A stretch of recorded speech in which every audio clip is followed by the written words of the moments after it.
La conciencia y el cosmos. Un camino hacia nuestro propio cosmos interno. Una producción de UXIM, Centro de Servicio Planetario. Conducen y operan este programa Nikashnok y Guamaitlán.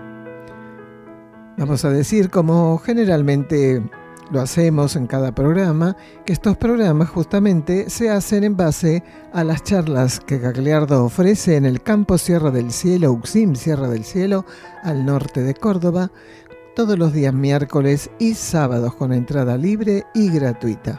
Además, estos podcasts también están basados en la bibliografía de UXIM, que son todos los libros escritos por Daniel Gagliardo, los cuales puedes encontrar en castellano traducidos al búlgaro, inglés, francés y portugués en luzdelvalle.com.ar, también en Amazon y en Mercado Libre.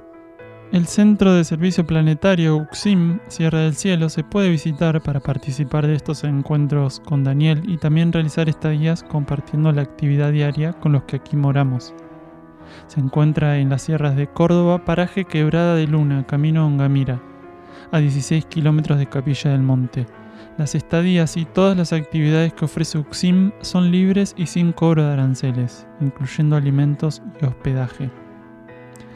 Por más información visita uxim.org.ar, UXIM con K, UKSIM. Encontrarnos también en Facebook e Instagram. Toda la música que vamos a estar escuchando hoy es original de UXIM.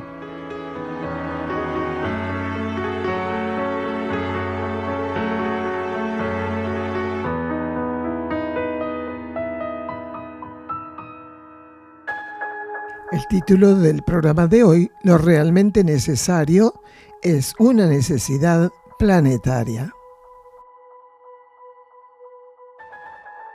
En el transcurso del episodio de hoy vamos a estar leyendo el cuaderno número 4 de la colección Cuadernos La Luz del Peregrino, que se titula Ley de Servicio. Daniel Gagliardo es fundador e instructor de UXIM, Centro de Servicio Planetario. Entre sus actividades y desde hace 2 décadas realiza conferencias en distintos países de América y Europa. Estas charlas están compiladas en una profusa audioteca utilizada como material de estudios por grupos e individuos en distintas partes del planeta. El objetivo de la presente obra, surgida de un proceso de desgrabación y edición, es plasmar este valioso material bajo formato de escritura, facilitando así la energía de profundización y estudio. La luz del peregrino es la concreción de estímulos recibidos en el marco de la tarea grupal evolutiva. Su contenido de fascículo en fascículo y abordando la recopilación de un tema específico ha surgido de las respuestas aportadas por Gagliardo a las preguntas realizadas por el público asistente a estos encuentros de estudio y profundización. El grupo filosófico espiritual coordinado por este instructor mantiene un firme compromiso con la asistencia al plan evolutivo en la actual transición planetaria, siendo la herramienta de gestión y organización de estos encuentros a nivel mundial. Como colección, la luz del peregrino irá conformando una unidad energética, impulsando y estimulando la transformación del ser, buscando colocar una herramienta que él pudiera aplicar en la ampliación y elevación de su estado de conciencia. Los lectores, peregrinos en esencia, podrán dar con estímulos e indicios fundamentales para la actual etapa humana y terrestre, pudiendo de este modo aplicarse como asistentes de la vida única, en concordancia con las apremiantes necesidades planetarias. La cosmosofía, vertiente de la energía cósmica ofrecida por intermedio de este instructor en sus enseñanzas, permite avanzar a cada ser sobre el acercamiento a la verdad, acorde a sus genuinas posibilidades, en coherencia con el ciclo evolutivo por él transitado. La invitación es avanzar en la lectura y camino en sincronismo con la propia alma, vivenciando así un formato inédito relativo a la ceremonia de la existencia. Este cuarto fascículo nos lleva a sumergirnos en la ley de servicio. Descubrir gradualmente aquello que desde el punto de vista cósmico debe entenderse como la capacidad de servir. La posibilidad de liberar por intermedio de nuestros pensamientos, sentimientos y acciones la voluntad de la esencia presente en nuestro interior. Es esta voluntad aquella contraparte de nuestro ser que adhiere de modo irrenunciable a la manifestación de la ley de servicio, buscando estimular los niveles de nuestra personalidad, así como al ego mismo de modo directo, para que se extienda hacia nuestra contraparte material y de naturaleza humana, la capacidad y posibilidad de servir. Nuestra alma cumple en su propio nivel aquello que, como ley de servicio, corresponde a su rol y estado de conciencia.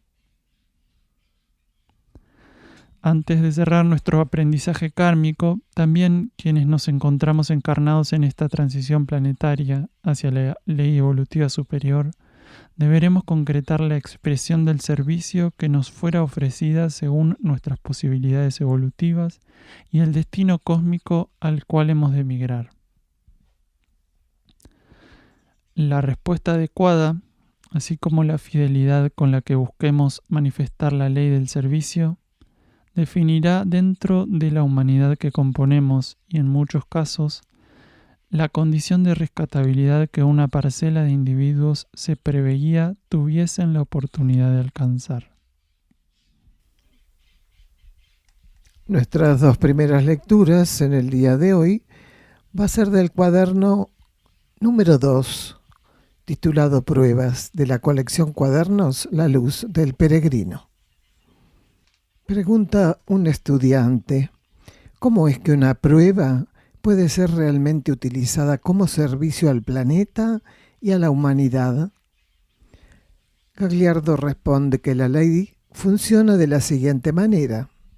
Cuando acepto una prueba genuinamente y estoy dispuesto a pasarla sin reaccionar, sin utilizar elementos involutivos ante ella, no respondiendo con las limitaciones de mis núcleos de conciencia mental o emocional, abriéndome a aquello que las leyes sugieren para resolver la prueba, estoy implantando en la esfera, en el nivel y en el plano vibratorio correspondiente y común a una gran cantidad de seres con los que comparto la esfera planetaria, un antecedente. Ese antecedente es un servicio. Cuando uno supera y agradece la prueba, cuando la enfrenta en equilibrio, está generando la manifestación de la energía del servicio. Aquello superado queda grabado subjetivamente, sienta precedente en toda la plataforma kármica de la humanidad, de donde extraemos una cantidad de elementos cada vez que enfrentamos una situación o una coyuntura, inclusive cuando aún no seamos suficientemente conscientes de nuestra acción y sus verdaderos alcances. Es precisamente por esa condición en complementariedad con diversos matices de la existencia que otros seres humanos podrán acceder al marco de sus pruebas de manera más armónica o equilibrada, asistidos por aquella energía liberada por medio de quienes, abriendo caminos, pudieron aceptar sus pruebas con gratitud, apertura y equilibrio. Qué belleza, hermano, ¿no es cierto? Lo que es la necesidad individual, cómo se amplía hacia la necesidad del otro, a la necesidad de la humanidad, a la necesidad planetaria. Es una necesidad genuina que se expande cuando el ser puede aceptar y responder, operar en consecuencia. ¿Y cómo es ese aceptar y el responder? En consonancia con nuestros núcleos internos. No hay otra manera, vos lo acabas de decir también. Es la forma de servir. Ni positivo ni negativo. Por supuesto, el negativo no va. Pero tampoco el positivo. Son tiempos de energía neutra colocar. Aquellos que pueden, los que no pueden, que hagan lo que puedan. Y aquellos que pueden, que hagan lo que los otros no pueden. Y eso es lo que le llega al otro, que todavía no lo percibe, es una brecha, es un camino que va abriendo. Así como otros antes que nosotros lo han abierto y nosotros pudimos sintonizar eso, ¿no? Una cadena de servicio desde siempre.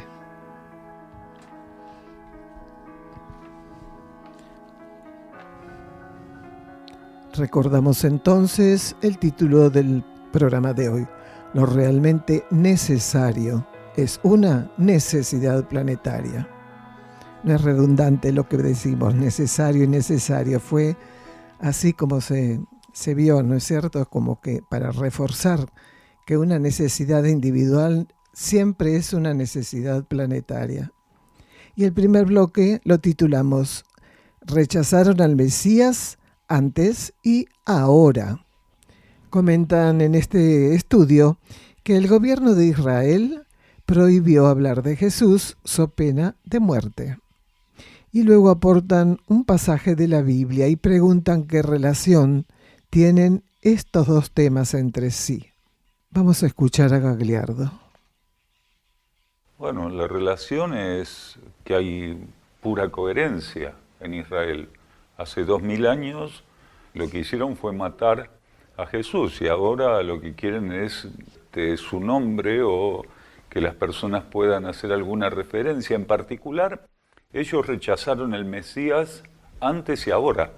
O sea, siguen empecinados en no tener la humildad, la flexibilidad de entender, y esto lo dijimos muchas veces en broma, es una broma, pero es cierto, se perdieron el mejor negocio de la vida los judíos. Fue el único gran negocio, el mejor, que se perdieron. Pues miren, si hubieran aceptado a Jesús, no los paraba nadie. En cambio, de ese modo quedaron estancados. ¿Por qué? Porque algo que estaba previsto realmente, para lo cual habían sido preparados, lo negaron simplemente por un salvajismo materialista, por una ansia materialista de poder salir debajo de la bota romana que los estaba poniendo a prueba, porque era muy fácil que las condiciones fueran ideales y que llegara el Mesías. La prueba era aceptarlo en cualquier condición. No existen condiciones ideales para hacer lo correcto y lo necesario. Entonces, para que ellos hicieran lo correcto y lo necesario, como no existen condiciones ideales, ¿qué ocurrió? La energía hizo que llegara al pueblo de Israel aquella conciencia que estaba siendo esperada, pero en condiciones de opresión que para el orgullo judío eran terribles, porque los judíos eran los opresores de sus vecinos, eran los opresores de todo lo que estaba a su alcance. El égido de Israel era un égido opresor, era una cultura opresora, despreciativa de todos aquellos que no compartieran esa cultura y mucho menos de los politeístas, que eran todos en esa época. Entonces, creo que no pasaron la prueba y ahora no la siguen pasando. Ahora, lo curioso sería, si llegan a tomar políticamente y desde el gobierno una decisión tan incorrecta, es porque indudablemente hay algo que está pasando entre alguna facción del pueblo judío y Cristo, el Cristo que operó a través de Jesús o la figura de Jesús. ¿Cuál será esa cuestión? ¿Que estarán notando que hay tal vez conversos? Porque si no, no tiene ningún sentido la medida.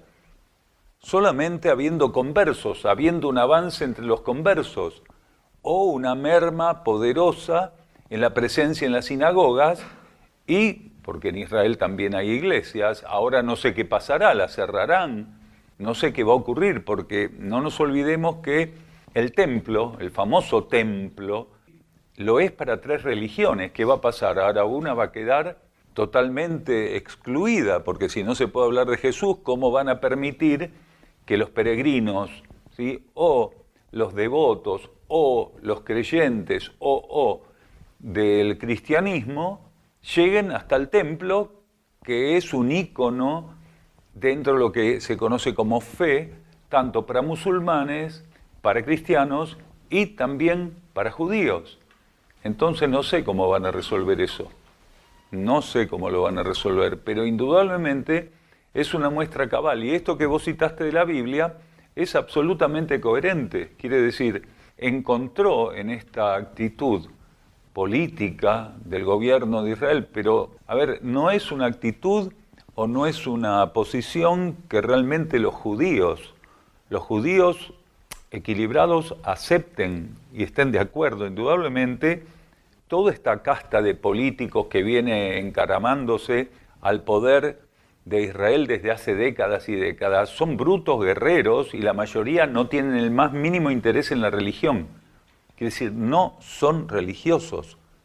La cúpula de poder de Israel no es religiosa, no le importa la religión, adhiere, manipula principios religiosos, los ostenta, los regula por conveniencias políticas, pero el poder de Israel a nivel político y a nivel general, en todo lo que hace, no es religioso. Cada vez menos religioso es. Lo que ocurre que hasta el poder de Israel tiene que reconocer que si se cae la contraparte religiosa del pueblo de Israel, no hay muchos motivos para que ese país siga siendo defendido y financiado como la tierra prometida. Porque es la tierra prometida en base a un concepto religioso, no en base a un concepto político.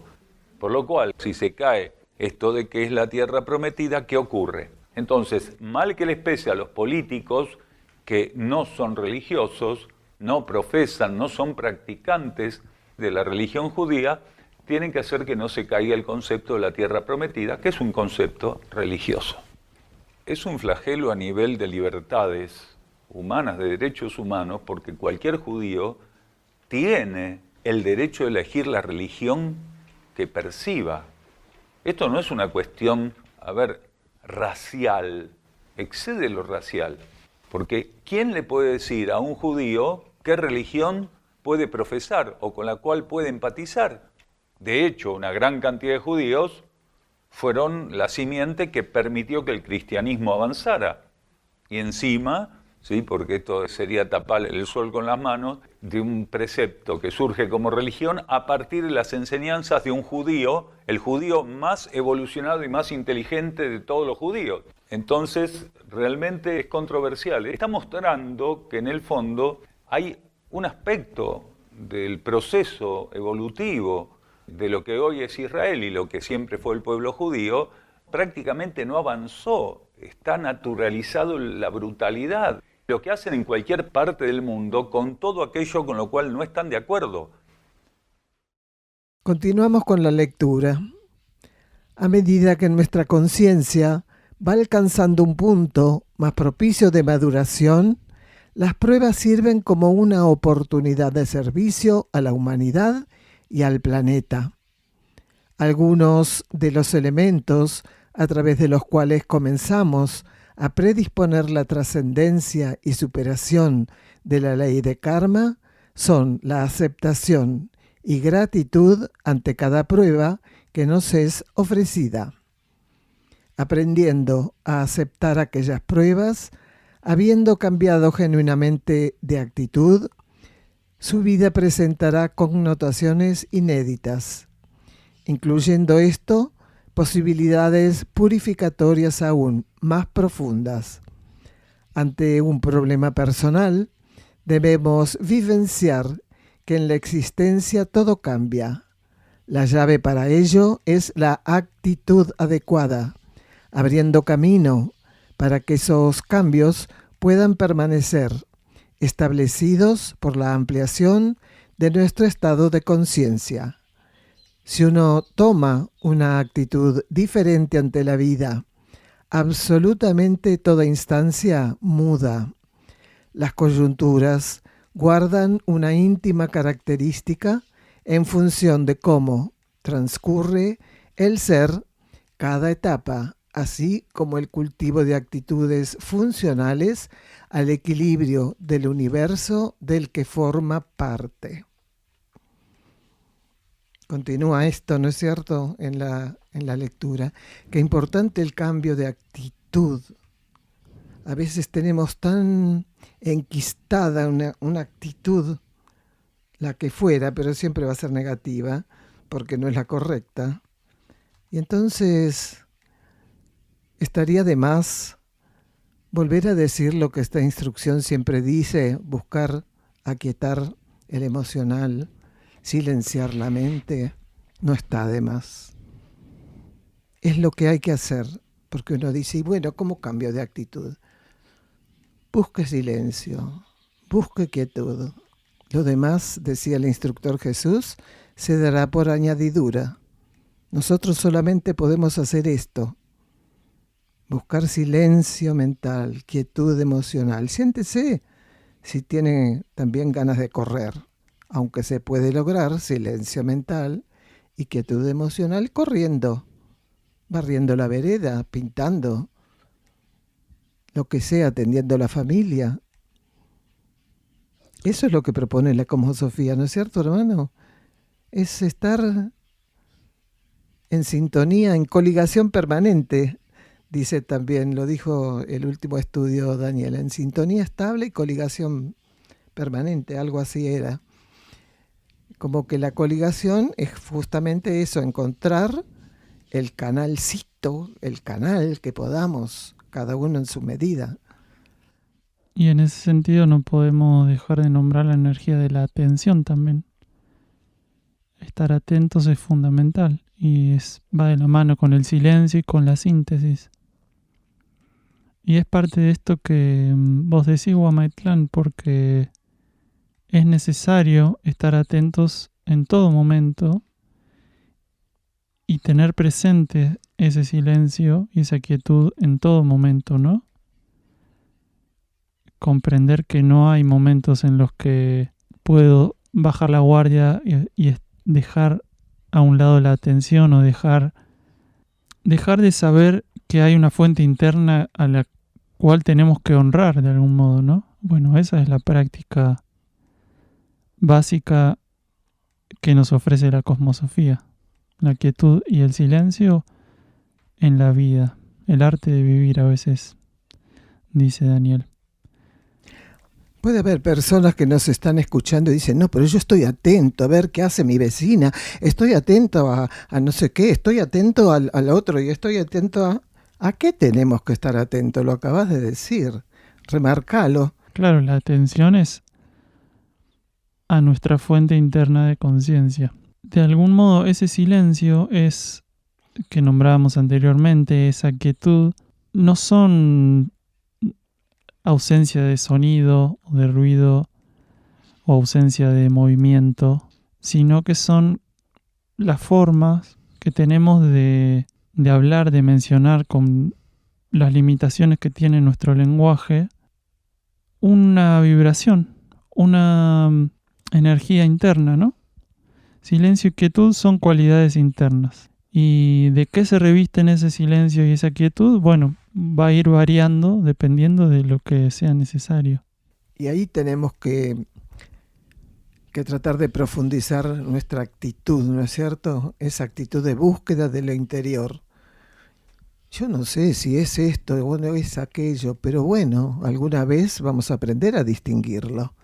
Pero ¿qué tenemos que hacer mientras tanto?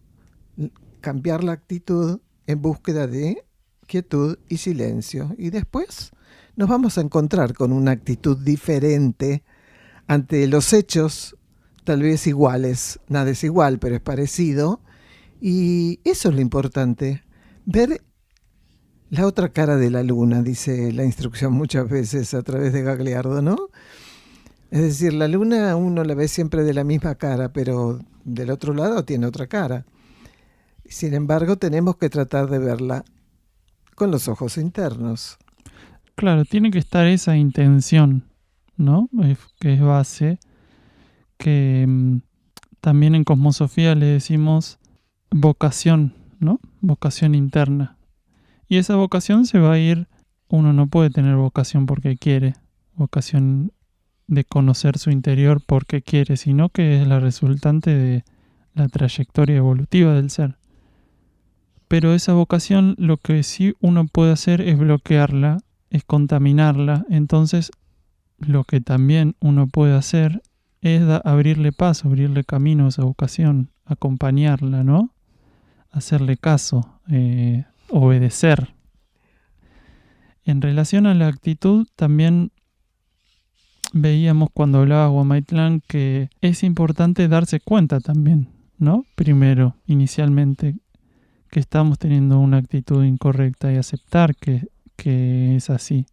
Poder aceptarlo con gratitud, sin culpa, entendiendo que bueno, todos tenemos yerros, todos tenemos cosas para pulir y que es muy importante poder aceptar y estar abiertos a vernos, ¿no?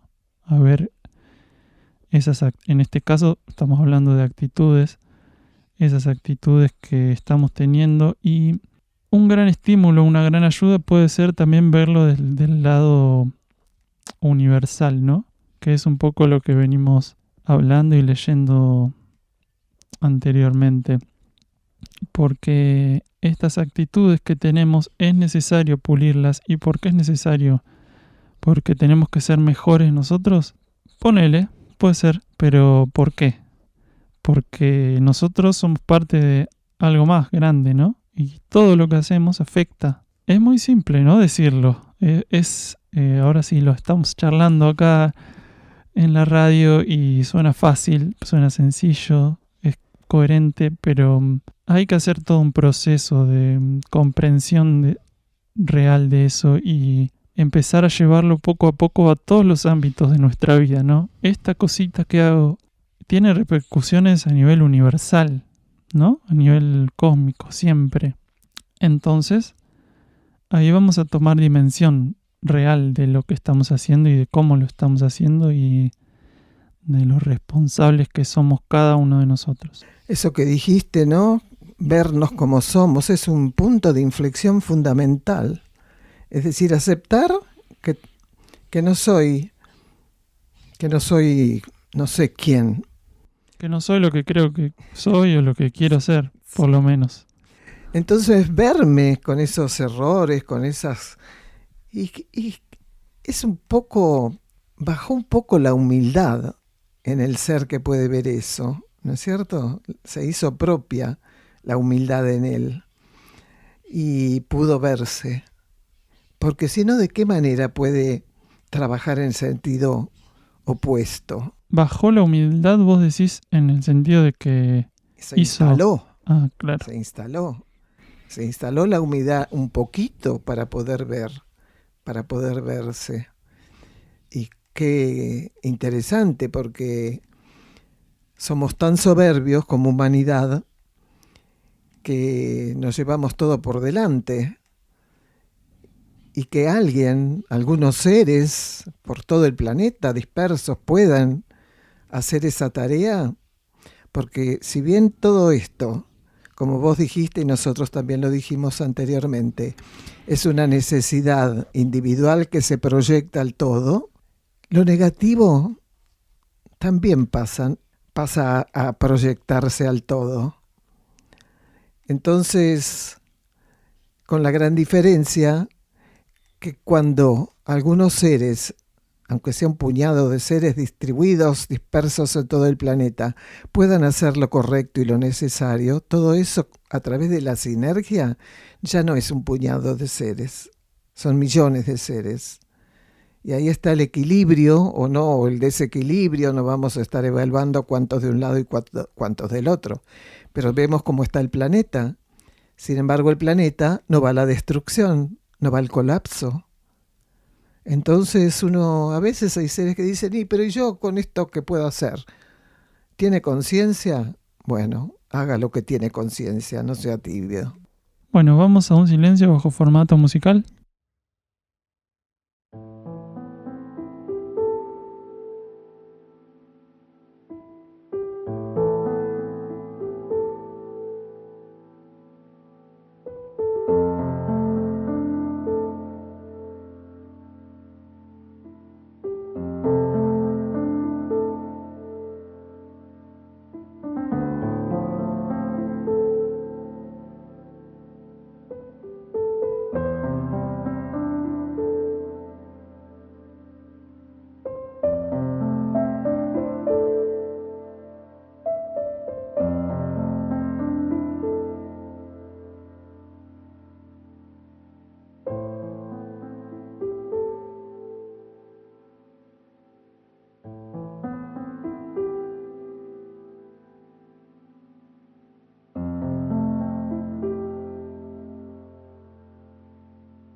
Continuamos con la lectura del cuaderno Ley de Servicio. Colaboro en determinado campo de servicio. Creo estar haciendo lo correcto y de la mejor manera. Los resultados son, a mi pobre entender, casi nulos y a veces me planteo si vale la pena seguir. Todo esto lo hago para el planeta y la humanidad, pero me desalienta la falta de resultados positivos y ver que nada auxilia la situación planetaria. Esto le comentan a Daniel y acá vamos a leer la respuesta. Quien realmente manifieste una acción de servicio, aunque no experimentase satisfacción ante las consecuencias de la misma, estará auxiliando al planeta. De todos modos, la efectividad de la energía del servicio poco tiene que ver con las apariencias de sus supuestos resultados. Nadie necesita buscar el resultado de una acción de servicio. Que aquello resultase positivo o negativo, ofreciendo o no éxito, con frecuencia de modo obsesivo. No estamos queriendo y pudiendo servir si pensamos de esta manera. Las posibilidades de limitación de la acción de servicio en el plano concreto son generalmente amplias. Las fuerzas disuasivas están imposibilitando de modo efectivo las acciones de servicio, así como que las mismas puedan tener resultados óptimos desde la óptica de la mente especulativa y racional. Tenemos que renunciar absolutamente a la búsqueda de resultados. Desapegarnos de las consecuencias de aquel proceso de servicio. Estar atentos a ello, alimentando expectativas, nos imprime un gran desgaste de valiosa energía. Desvitaliza al ser por restarle la valiosa alineación que sostendrá la sintonía interna que él deberá priorizar.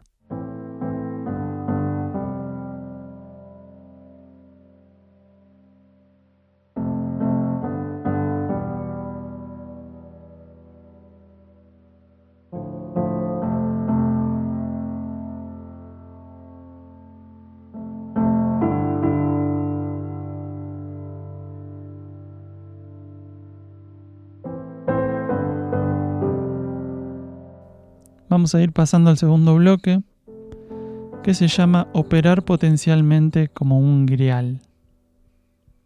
Preguntan, ¿se puede decir que tu conciencia es un grial que permite que diferentes energías operen en estas reuniones?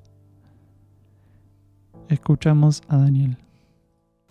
La concepción de grial y lo que mi conciencia busca sostener ofrecidamente tiene un patrón de empatía, porque no existe el grial como un elemento material. El grial es la conciencia cuando, haciendo espacio a lo interno, renunciando a lo externo, puede ser colmada por la vida interna. Entonces, potencialmente, en alguna medida, todos estamos ensayando ser griales. Por eso el grial no se va a encontrar nunca. Por eso no hay un testimonio puntual de dónde está y cómo es. Cristo fue el grial que están buscando, emparejando para abajo y buscándolo como una copa de oro. No, Él era el grial. Él era colmado por la vida interna. Él era el grial que el Cristo colmó y a través de ese colmamiento, a través de ese proceso de plenitud, hizo lo que hizo. Insisto, nuestra conciencia no tiene ninguna otra intención que hacer espacio a la vida interna para que la vida interna se sirva de ella. Si eso, en alguna medida, es operar potencialmente como un grial, entonces nosotros estamos haciendo ese trabajo con toda la intención de que no sea de otro modo. Ahora, evaluarnos es muy difícil porque no es un trabajo que hagamos nunca. No podemos evaluarnos, no es nuestro trabajo evaluarnos. Así quisiéramos hacer todo el esfuerzo posible para evaluarnos, no sería posible. Fuimos entrenados para no hacerlo. Alguna vez compartimos que a lo largo de nuestro proceso de conciencia, a lo largo de todas estas décadas, comprometido e intentando que ese compromiso creciera y se profundizara, fuimos recibiendo informaciones como las que alguna vez compartimos respecto a que a partir de cierta instancia nuestra conciencia empezó a operar como una especie de diapasón donde por igual, cuando fuera necesario, energías de primero, segundo y tercer rayo, es decir, los rayos de aspecto podían operar. Y eso se fue dando de un modo cada vez más fluido. Nosotros no tenemos ningún tipo de intención de que energías de primero, segundo o tercer rayo, quiere decir de voluntad, poder, de amor, sabiduría o de inteligencia activa, preponderen. No tenemos ninguna intención. Nuestra única intención o nuestro único propósito en estas reuniones como en otros contextos es no perder la alineación y la sintonía, quiere decir no restarle a la vida interna una herramienta potencial con la cual podría contar para hacer el trabajo que hay que hacer. Y todo ser que en el planeta pudiera ver las cosas de ese modo, potencialmente también es una herramienta de ese tenor, con ese alcance. Entonces, muchas veces también dijimos, gran cantidad de cosas, si no todas, porque el absoluto no existe nunca, sobre todo en universos kármicos como este, gran cantidad de cosas de las que compartimos las estamos escuchando junto con la gente. Se entiende lo que estamos queriendo decir. O sea, nosotros no escuchamos, pensamos y respondemos. Nuestra capacidad de pensamiento para responder está ligada a otras fases de lo que entendemos como movimiento psíquico y no para los estudios. En los estudios no media entre la pregunta y la respuesta pensamiento ninguno, ni elección ninguna. Lo que ocurre es un mecanismo de fluidez que depende de la capacidad que nosotros podamos tener para mantener a disposición de nuestra conciencia interna, quiere decir de nuestra propia jerarquía interior, esta herramienta de la cual se podría servir. Nada más. Eso es todo. Entonces, también lo dijimos a veces con humor, que es mucho más fácil eso que estar pensando qué responder. Lo que ocurre es que el mecanismo que generalmente la razón busca sostener es la búsqueda de seguridad, de garantías y de no hacer el ridículo, cosa que no me preocupa. ¿Por qué? Porque ya hice mucho el ridículo y me fueron entrenando para, no digo totalmente, porque siempre un matiz ridículo hay en cada uno de nosotros, pero por lo menos para no hacerlo notoriamente y continuamente.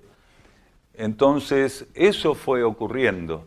Lo reiteramos, es mucho más simple, más económico y también mucho más potente y profundo no estar en esa fase intermedia de recibir la pregunta, quedarse así, decir, me parece.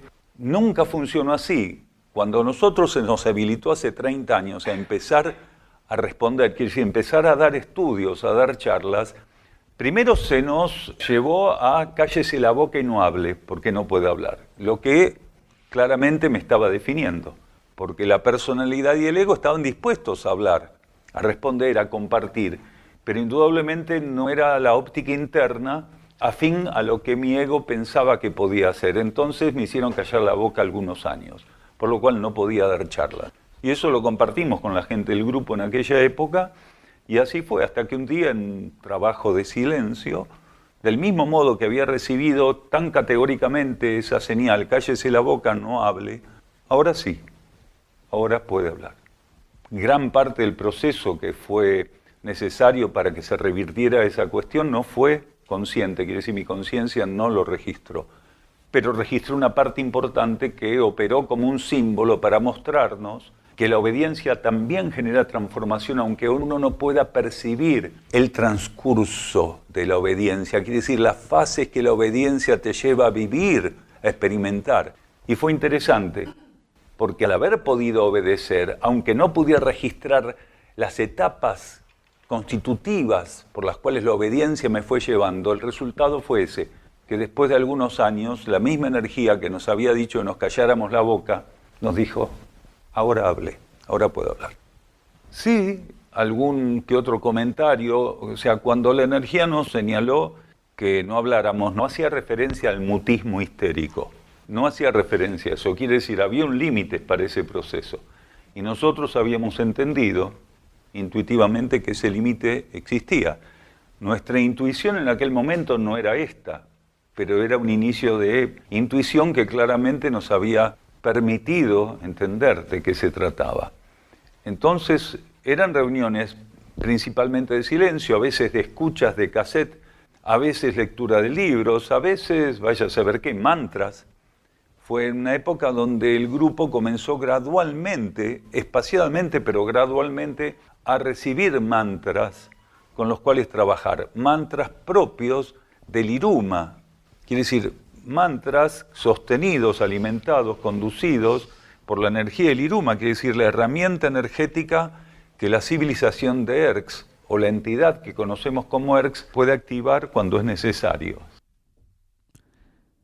Si usted pensaba al escribir esta consulta que para servir necesita resultados garantizados, tendrá que redimensionar lo que es el servicio.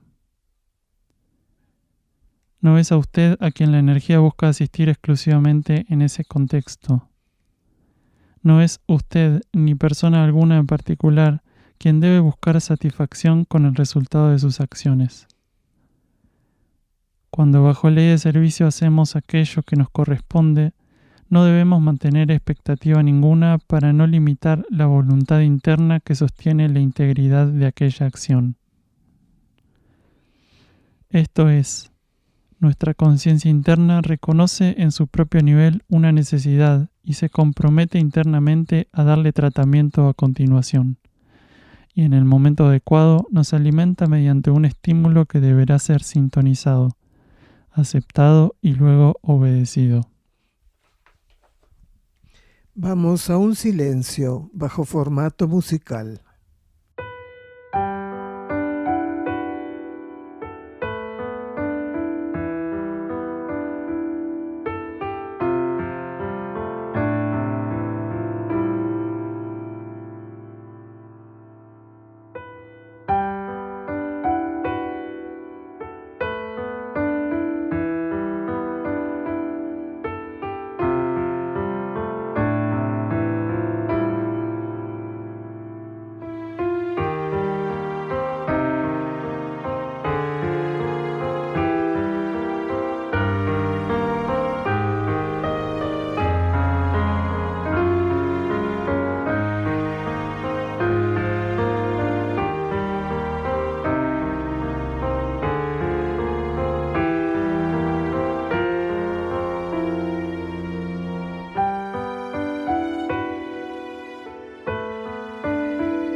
Ciclo de Conferencias 2026, Montevideo, Uruguay.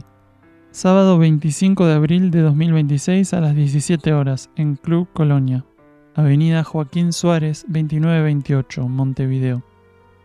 En estos encuentros, Daniel Gagliardo responde desde la óptica interior preguntas del público asistente, brindando herramientas prácticas para afrontar la actual situación planetaria.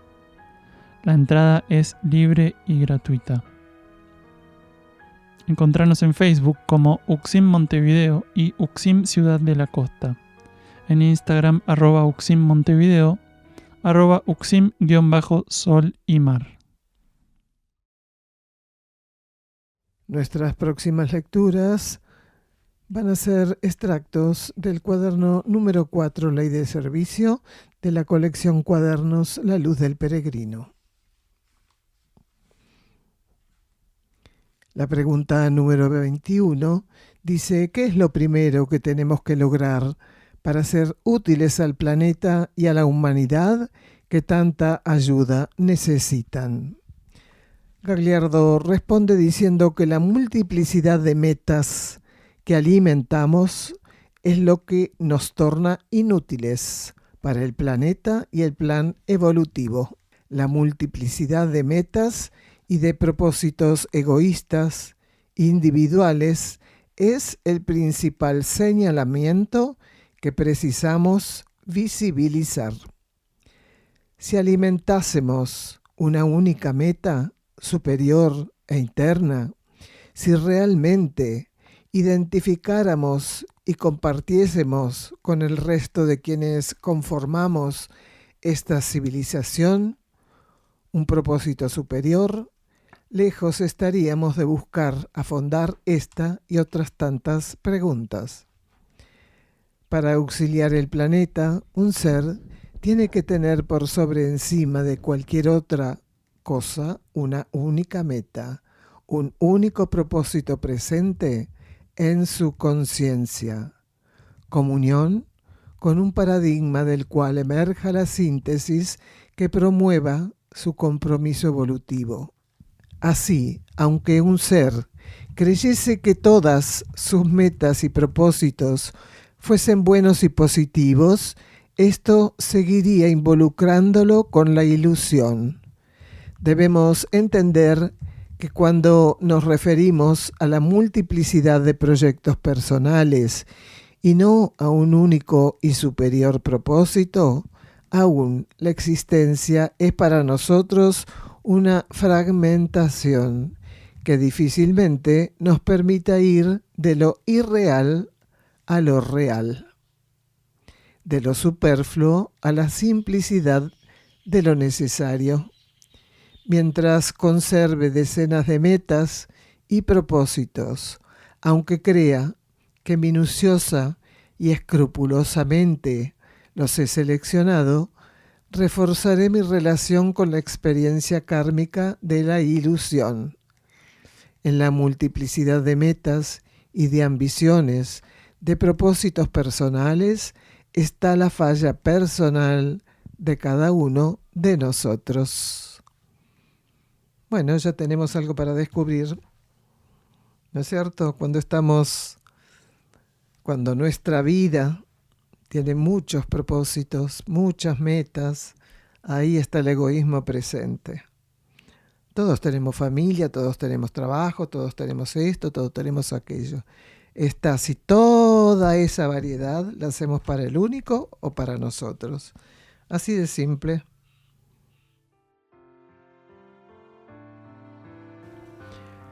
Último de los bloques, lenguaje emocional. Y otro tema, reconocer necesidades y dar tratamiento correcto.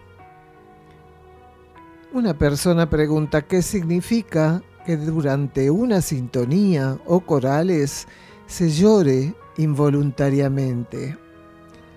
Después preguntan por qué no se hacen los mantras actualmente en Sierra del Cielo. Y Gagliardo habla sobre la obediencia al responder de modo correcto a un impulso genuino. Es atender lo necesario para el planeta. Escuchamos a Gagliardo. El cuerpo emocional tiene su propio lenguaje y una de las cosas, de las peores cosas que podemos hacer con la personalidad, con cada cuerpo de la personalidad, es querer bloquear el lenguaje con el cual está buscando expresarse.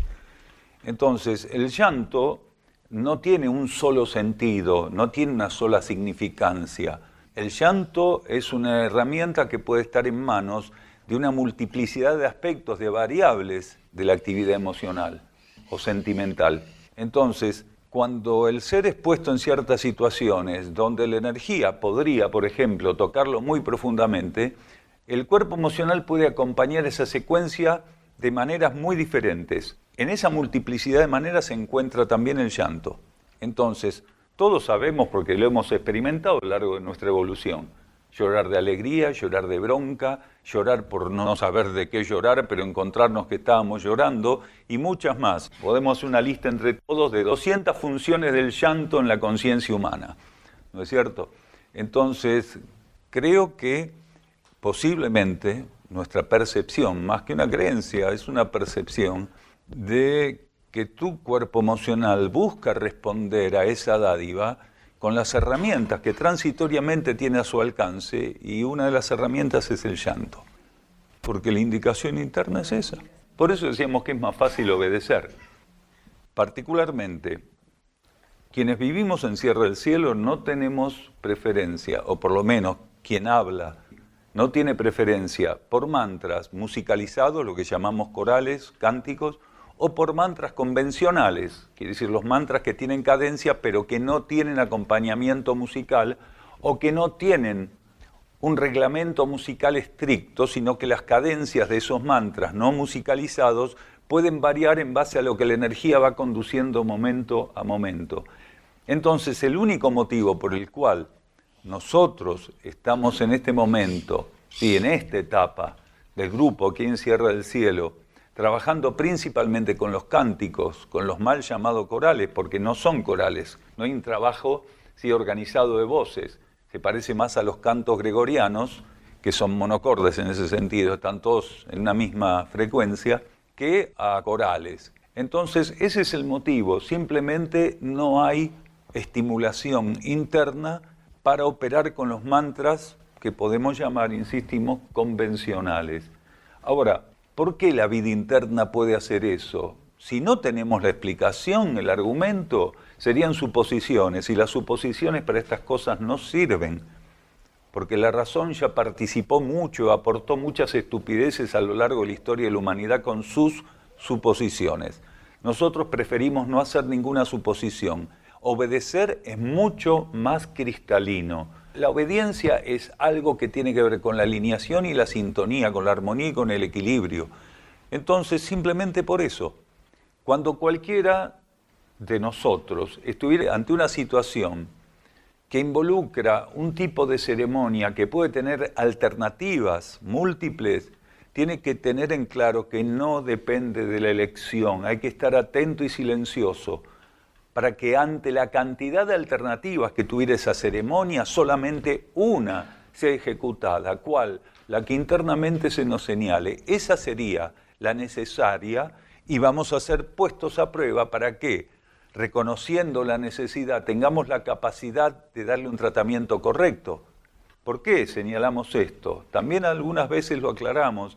Un ser puede requerírsele un grado de atención determinado, poder determinar a través de ese grado de atención qué es necesario, pero después fracasar en la atención de esa necesidad. ¿Por qué? Porque percibió la necesidad pero la atendió incorrectamente. No se puede perder la sintonía y la alineación, uno tiene que cuidarla muchísimo. ¿Por qué? Porque percibimos una necesidad y a veces, ¿qué pasa con el cuerpo emocional? Con la conciencia psíquica también la razón participa, se desinfla. Y el tratamiento de una necesidad genuina termina siendo incorrecto. Por lo cual, la necesidad fue asistida de un modo que no permitió que la conciencia atendiera esa situación en base a lo que como necesidad es algo perteneciente a la voluntad planetaria. Porque lo que es realmente necesario es algo que el planeta nos requiere atender. Puedo percibir lo que necesariamente el planeta está requiriendo de mí, pero puedo darle un tratamiento incorrecto si no soy capaz de mantenerme en mi eje. Un ser puede fluctuar, pero salirse totalmente de eje, de alineación, de sintonía, es un trabajo que ya está mostrando cierto tipo de desperdicio de energía de su parte. Si un ser pudo reconocer una necesidad, está siendo asistido internamente, está siendo respaldado para que la fluctuancia sea mínima y a partir de ahí darle un tratamiento correcto a la necesidad. Por eso se dice siempre que la jerarquía nos estimula a entender el reconocimiento de necesidades y el tratamiento correcto de las mismas, si no solo hablaría de necesidades. Y bajo ley de karma hay que tener en cuenta las dos cosas. Bajo ley evolutiva superior, un ser va a reconocer sin ningún tipo de impedimento una necesidad y no hace falta que la jerarquía o la ley diga que le tiene que dar tratamiento correcto. ¿Por qué? Porque no existe el tratamiento incorrecto bajo ley evolutiva superior. Pero bajo ley de karma, sí. Bueno, si es una indicación, la necesidad es aprender a estar en sintonía con la indicación. O sea, cuando la vida coloca algo, nunca hay una necesidad exenta. Tenemos preconceptos y prejuicios para entender y clasificar las necesidades. Pero si recibo un estímulo interno, ¿cuál es la necesidad? Sintonizar, profundizar y custodiarlo. En la custodia puede florecer la ejecución. Porque la vida nos pone a prueba de distintas maneras, de muchos modos. Entonces, en cuanto yo recibo un estímulo interno, si es genuinamente interno, si no es una fantasía porque estoy realmente colgado del astralismo, de la capa psíquica, pero si es realmente un estímulo interno, automáticamente lo que se me está ofreciendo es algo necesario. Ahora, las fases de algo necesario también son múltiples. Y la vida, cuanto más tendencia a la rigidez tenemos, más va a quebrar esa rigidez proponiéndonos el registro de necesidades con variables anexas y accesorias satelitales absolutamente impredecibles. ¿Por qué? Porque el ser necesita romper su rigidez. Entonces, puede registrar algo necesario, pero después todo lo demás es algo que la energía nos va a ir proponiendo para que precisamente ganemos cintura y al mismo tiempo aprendamos a soltar las expectativas. Porque cuando la cosa es muy previsible, entonces el ser, aunque no lo quiera, en relación a cosas realmente genuinas, como necesidades que le va revelando la energía, la vida, su conciencia interna, puede llegar a quedarse en esa figura del expectante. Y la vida no quiere eso de nosotros. La vida quiere que estemos atentos, que seamos capaces de estar atentos, de custodiar, incluso sin saber qué custodiamos. Reconocer las necesidades, decía Gagliardo, y dar tratamiento correcto. Qué sencillo, ¿no es cierto? Y bueno, es lo que tenemos que tratar de hacer. Él lo explicó bien en el segundo bloque, cuando le preguntaban si él era un grial. Y contó también que al principio, no tan al principio, pero antes de dar todas estas charlas hace mucho, la energía le dijo silénciese. Y él obedeció. Reconoció esa necesidad. Y no era porque no tuviera material para hablar, sin duda, pero estaba siendo entrenado para lo que hoy está haciendo. Entonces, ese potencial de grial todos lo tenemos, cada uno en su medida. Y ahí está, con atención, como se decía en el bloque anterior, atención a la vida interna que nos va otorgando, nos va regalando, como dijo Daniel en un momento, ¿no? Las situaciones para darle el tratamiento correcto.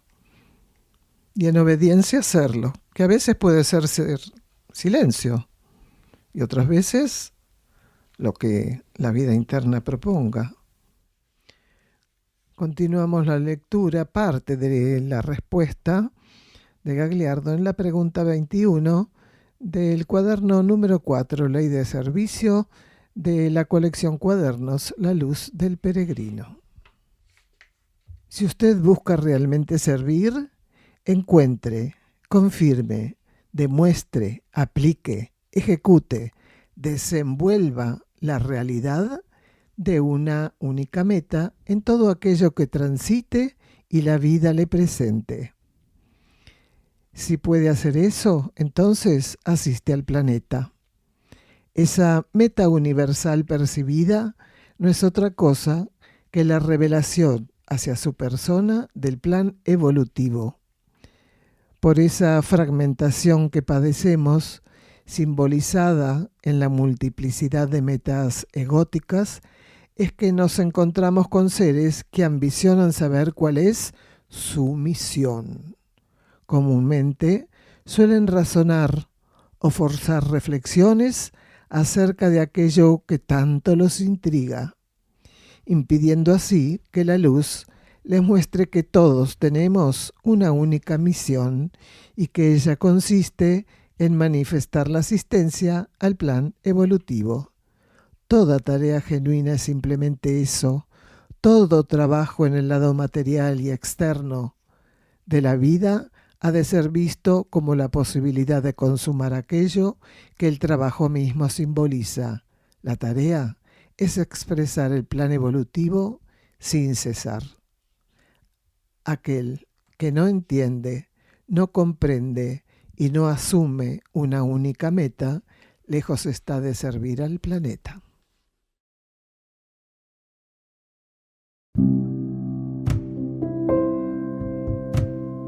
Avanzamos el título del próximo programa. En el cosmos nada se pierde, todo se transforma. Y nos vamos, hermanos, hasta el próximo programa de la conciencia y el cosmos, un camino hacia nuestro propio cosmos interno.